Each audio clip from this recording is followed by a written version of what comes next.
I want to talk now about a big investigation, actually, in the Sunday Times newspaper about Britain being vulnerable to ballistic missiles. Holes in our defence system have been revealed. NATO demanding the UK increase spending because the fear is that cities and military outposts could be struck from anywhere, not just nearby, but anywhere within 15 years. Let's talk now to Philip Ingram, who's a former senior military intelligence officer. Philip, do the people talking to the Sunday Times have a point in this? Are we very vulnerable to ballistic missile attack? Suggesting that there's something there. There's nothing there, effectively. And therefore, we are wide open to ballistic missile attack even today.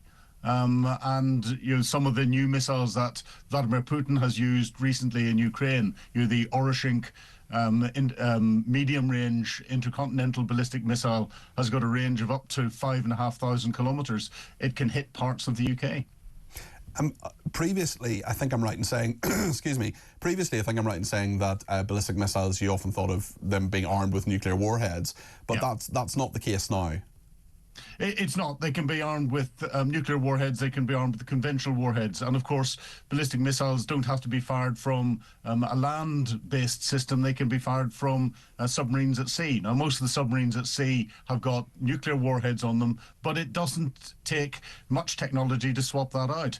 And what we're talking about here is land-based ballistic missile defence. The Royal Navy has got some capability on its ships, but those ships have to be in exactly the right place at the right time to be able to intercept a missile. And we're talking of from firing to it going bang. If it was fired from somewhere in Russia and hitting the UK, we're talking about 20 minutes. The RAF can't react to shoot it down in the same way that they could react to cruise missiles that would have to potentially fly over other NATO territories with missile defences on them. And therefore the UK is wide open. And of course our Atlantic flank is wide open should the Russians put a fleet in the Atlantic and decide to fly even cruise missiles over Ireland towards the UK. How likely is that? How likely is that, do you think, Philip? I mean, obviously we've got to be protected, and defence of the realm is the number one priority of government. But has some calculation been made here thinking, right, look, if we're going to be attacked, it's probably going to be cyber warfare. It's probably not going to be a ballistic missile being flown towards a major city? Well, you have to look at capability and intent, and you have to look at how long it takes you to defend against a particular capability. Do the Russians have the capability today? Yes. Do other actors have a capability that they're trying to develop that could affect us? Yes. Are the UK territories that are vulnerable today? Yes.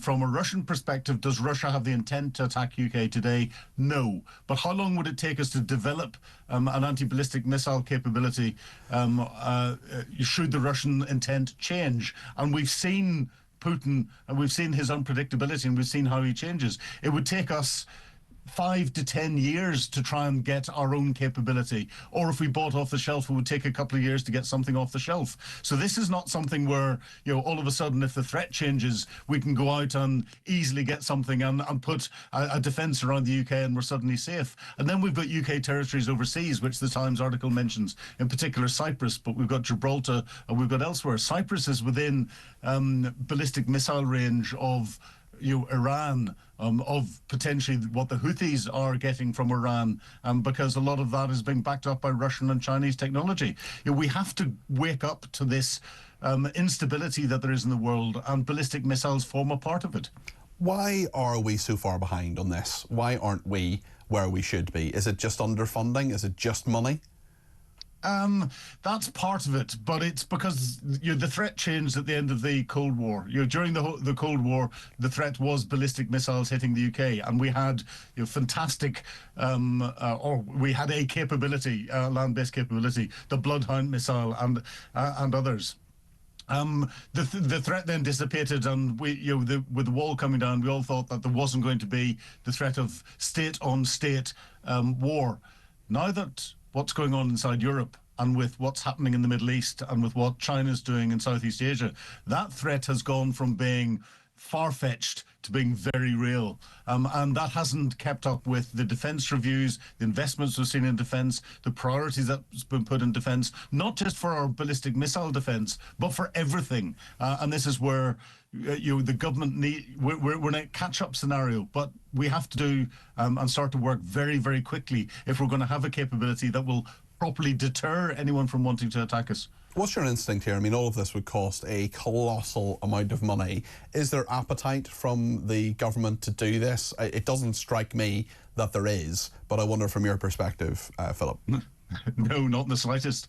From what I've heard inside the Ministry of Defence, the Strategic Defence Review that's going on at the moment recommended that there needed to be expenditure above 3% to start to bring defence back up to a basic capability. And that was sent back by the Treasury to the Ministry of Defence to say, no, show us a path towards 2.5%, but we're not saying exactly when that's going to be. And 2.5% is, given our procurement history, is nowhere near enough in what's going on. No, we're playing at defence at the minute, and we are at threat. We are at risk as a country. Philip, as a former senior military intelligence officer, I know you can deal with an ambush. So I'm just going to put a point to you from Sarah, because I know I'm fairly sure the reaction I'm going to get, which would be similar to my own sentiments on this. Sarah says, regarding all your topics this morning, Peter, is anyone proud to be British anymore? Philip? Well, yes, the UK is still a member of the Security Council of the United Nations, one of the P5. We're still one of the world's leading economies. The trouble is, we tend to beat ourselves up. And I remember living in Germany for many years, and talking to the Germans, they're saying, and I'm not going to attempt a German accent here, but they kept saying, we don't need to try and attack the UK anymore in any way, shape, or form. The UK spends all its time attacking itself, and therefore, we don't understand why you do this. I think we've got our national psyche wrong, and if we started to become proud to be British and started to be proud of our position in the world and started to look at our capability and look out and try and be positive instead of being negative in everything, then it would help enormously.